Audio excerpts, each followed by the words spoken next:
Today story presents Bengal youth film festival 2026 শুরু হতে চলেছে আগামী 28শে অগস্ট, চলবে 30শে অগস্ট পর্যন্ত নন্দনে। বাংলা সিনেমা আমাদের আবেগ হয়ে গেল এক প্রেস মিটে উপস্থিত ছিলেন এক ঝাঁক বিশিষ্ট অতিথিরা। তারা এই ফেস্টিভ্যাল নিয়ে কি ভাবছেন, এবারের কি পরিকল্পনা, চলুন তাদের মুখ থেকেই শুনে নেব। এবার যেমন রয়েছে শর্ট ফিল্ম, তেমন রয়েছে ডকুমেন্টারি ফিল্মও। কথা বলবো উদ্যোক্তাদের সঙ্গেও।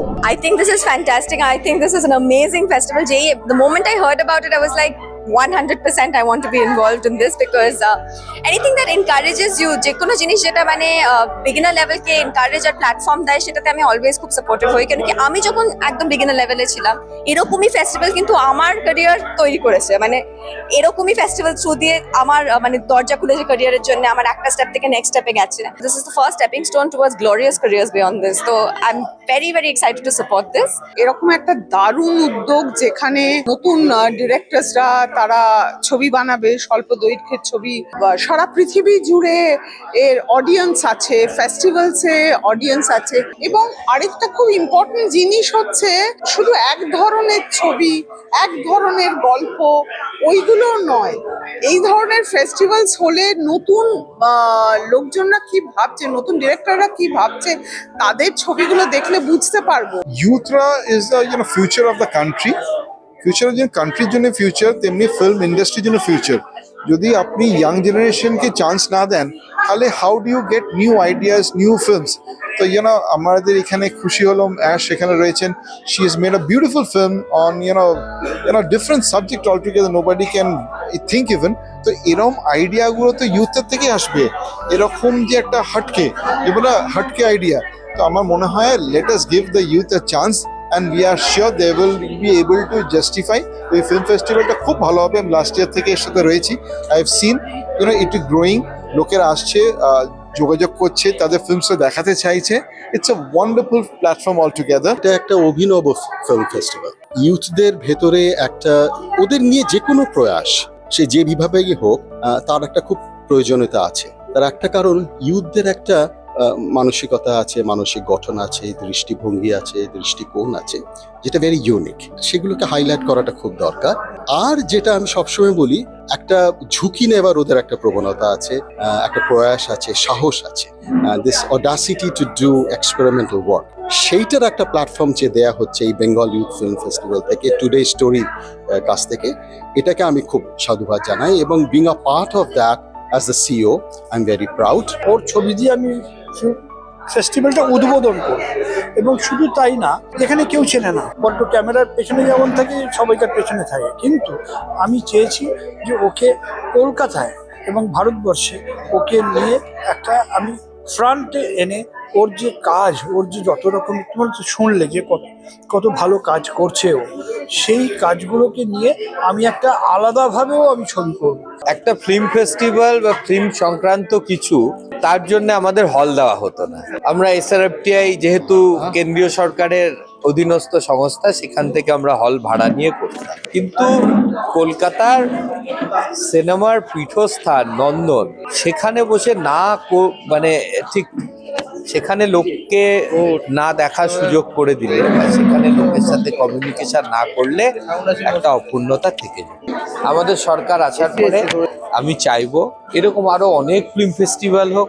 আমাদের বিরোধী যারা রাজনৈতিক মত পোষণ করেন, তারাও এরকম ফিল্ম ফেস্টিভ্যালের আয়োজক। কেন? যারা ফিল্ম বানান, এই যে এটা ইউথদের জন্য যেটা বানানো হচ্ছে এখন ডিজিটাল ফরম্যাট, ফিল্ম বানানোর কাজটা অনেক সোজা হয়ে গেছে। এডিটিংস বা ইত্যাদির জন্য অনেক রকম AI টুলস এসে গেছে। সুতরাং একদম ইউথরা তারা তাদের ইনোভেটিভ আইডিয়াস নিয়ে ফিল্ম হচ্ছে, কিন্তু অনলাইনে দেখানো আর একদম দর্শকরা হলে বসে দেখবে, এই দুটোর মধ্যে অনেক পার্থক্য আছে। তাই এই ধরনের ফেস্টিভ্যালস যত বেশি হবে, তত লোকে আসবে, দেখবে, কমেন্ট দেবে। আমরা সবাই জানি যে প্রথমবারটা আমরা যেখানে করেছিলাম SRFTI তে, সেটাও যেমন একটা ইউথ ডিরেক্টরের জন্য অনেক বড় একটা স্বপ্ন, এইবার দ্বিতীয়বারও আমরা দি বেস্ট নন্দন, হ্যাঁ সবার পছন্দের জায়গা, সবার ভালোবাসার জায়গা এবং ইউথ ফিল্ম ডিরেক্টরদের অবশ্যই একটা স্বপ্ন পূরণের জায়গা। নন্দনে স্ক্রিনিং হতে চলেছে 28, 29, 30, 4টে থেকে 8টা, এবং একই সাথে আমরা শর্ট ফিল্ম এবং ডকুমেন্টারির সাথে কালচারাল প্রোগ্রামও এখানে হবে, প্যানেল ডিসকাশন হবে, ওয়ার্কশপ হবে। এমন মানুষরা আসবেন যাদের সান্নিধ্যে আসাটাই অনেক বড় ব্যাপার, এবং আমরা প্রত্যেকেই দেখেছি বা জেনেছি এবার আমাদের ফেস্টিভ্যালে আমাদের যে কোর কমিটি আছে তাতে এমন এমন মানুষ আছেন যারা অভিভাবক হিসেবে এই ফেস্টিভ্যালে থাকা এই ইউথ ডিরেক্টরদের ক্ষেত্রে শুধু নয়, টুডে স্টোরির ক্ষেত্রেও কিন্তু অনেক বড় ব্যাপার, কারণ এই মানুষরা যখন পাশে আছেন তখন অনুষ্ঠান কিন্তু সাকসেসফুল হতে বাধ্য। যারা নতুন তাদের জন্য এটা খুব বড় একটা অপরচুনিটি, তার কারণ এই বছরের যে পুরো কর্মকাণ্ড সেটা হচ্ছে নন্দনে, আর এই রকম একটা প্রেস্টিজিয়াস জায়গায় তাদের বানানো ছবি দেখানো হবে, আর সেখান থেকে সিলেকশনেরও ব্যাপার রয়েছে। প্রচুর মান্যগণ্য মানুষজন রয়েছে, তারা সিলেক্ট করবেন আপনাদের কাজ। আপনারা ডেফিনেটলি খুব ভালো করেছেন। আই উইশ কি এই বছর যত ছবি করেছেন নেক্সট বছর আরো অনেক অনেক বেশি ছবি জমা পড়বে, প্রচুর ট্যালেন্ট উঠে আসবে, প্রচুর কাজের পরিধি বাড়বে, আর এই এক একটা রেকগনাইজেশন প্রত্যেকটা মানুষের কাছে খুব ইম্পর্টেন্ট, যেটা টুরিস্ট স্টোরি করে দিয়েছে। কত পরিশ্রম পেছনে থাকে, কত এক্সপেরিমেন্ট পেছনে থাকে, কত প্রম্পট ইঞ্জিনিয়ারিং এর পেছনে থাকে, কত সফটওয়্যারের পেছনে থাকে, এটা ছট করে মানুষ বুঝতে চায় না। গতকালই প্রধানমন্ত্রী নরেন্দ্র মোদী বলেছেন তার স্বাধীনতা দিবসের বক্তৃতায় যে 1 কোটি ইউথকে উনি এআই এডুকেশনের ব্যবস্থা করবেন, এবং আমি আশা করছি তাদের মধ্যে থেকে একটা বড় অংশ অরেঞ্জ ইকোনমি অর্থাৎ ক্রিয়েটিভ ইকোনমি এআই কে ব্যবহার করে তারা খুব চট করে সারা পৃথিবীতে ছড়িয়ে যেতে পারবে। এটা একটা বিরাট সম্ভাবনা। সেই রকম ফিল্ম যদি বেঙ্গল ইউথ ফেস্টিভ্যালে একাধাও দেখতে পাই খুব ভালো হবে। স্বল্প দৈর্ঘ্যের ছবি দেখার অভ্যেস করতে হবে, ওটা ভীষণ বড় একটা বিষয়। তো আমার অনেক অনেক ধন্যবাদ, এবং I am very inspired by this. More than the fact that this is my film opening the festival, এই ফিল্মটা কিন্তু the main protagonists, the 5 boys are young boys. They're between the ages of 10 and 13. So this is a youth driven film. This is about the power of youth. This is about the power of how much children can actually do. So it is a very appropriate film to actually open the festival, because you will see how much even someone very young can achieve when they get the right opportunity. So hopefully people will enjoy that film. Youth যে জিনিসগুলোর সঙ্গে জড়িত থাকে, যুবশক্তি, সেটা সত্যি সত্যি মানুষের নানা রকমের দৃষ্টিভঙ্গি খুলে দেয়। মানে আমিও নতুন কিছু জানলাম, নতুন কিছু শিখলাম।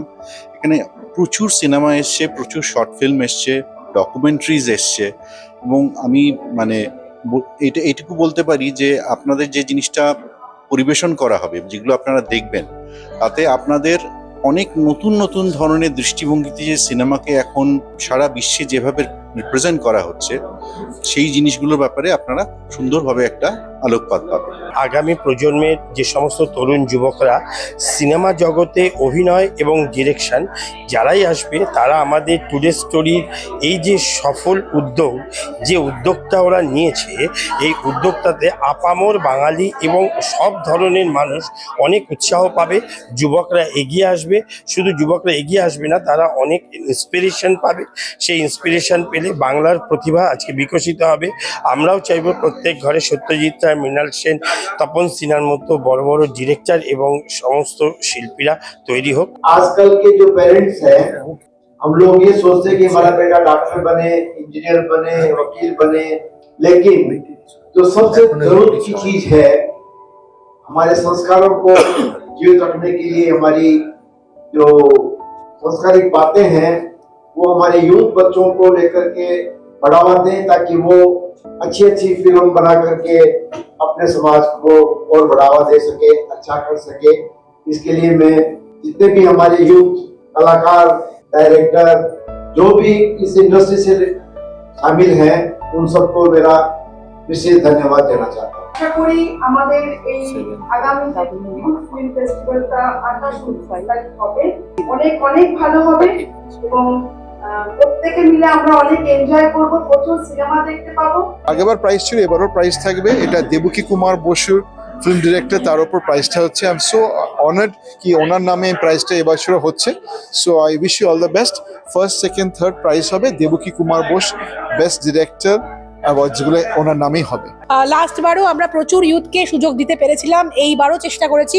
তবে আবারও বলবো, যেহেতু এখানে একটা কম্পিটিশন আছে, ফার্স্ট সেকেন্ড থার্ড আমাদের দিতে হয়, তাদেরকে উৎসাহিত করার জন্য।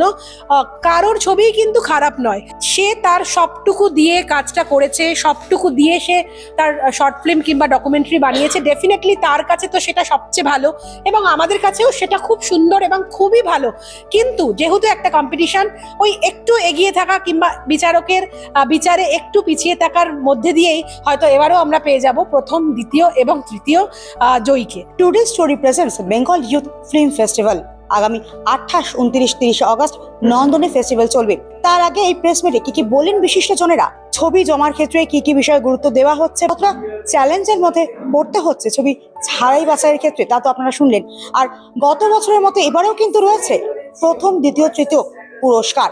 সব মিলিয়ে কিন্তু সকলেই খুব এক্সাইটেড, কেন এরকম ফেস্টিভ্যাল বাংলার বাইরে বোধহয় খুব একটা হয় না ইউথদের জন্য। তরুণরা এগিয়ে আসুক, আর এভাবেই ছোট ছবি, ডকুমেন্টারি ফিল্ম মানুষের মধ্যে আরো পৌঁছে যাক। টুডে স্টোরির হাত ধরে এই একটাই চাওয়া। ক্যামেরায় সমীরের সঙ্গে আমি পল্লবী, টুডে স্টোরি, কলকাতা।